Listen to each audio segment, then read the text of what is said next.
ఇటీవల ఎన్నికల్లో ఘోర పరాభవంతో వైకాపా అధ్యక్షుడు జగన్ ఇంటి వద్ద భద్రత కోసం భారీ ఎత్తున ప్రైవేట్ సెక్యూరిటీని ఏర్పాటు చేసుకున్నారు.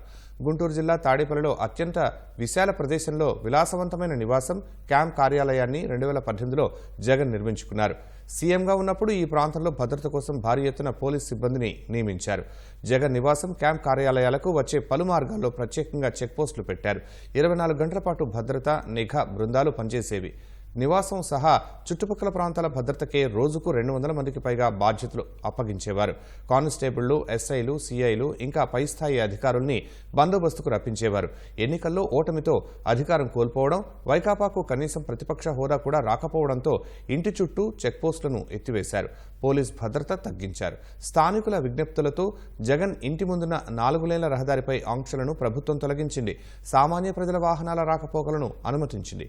ఎన్నికల్లో ఓటమితో తాడేపల్లి పట్టణంలో హైవే పక్కనున్న వైకాపా కేంద్ర కార్యాలయాన్ని మూసేసిన జగన్ క్యాంప్ కార్యాలయాన్నే పార్టీ కార్యాలయంగా మార్చేశారు.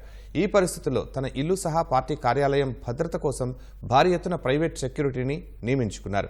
24 గంటల పాటు కాపలా కాసేలా అన్ని షిఫ్ట్లకు కలిపి 200 మంది ప్రైవేట్ సెక్యూరిటీ సిబ్బందిని నియమించినట్లు తెలిసింది.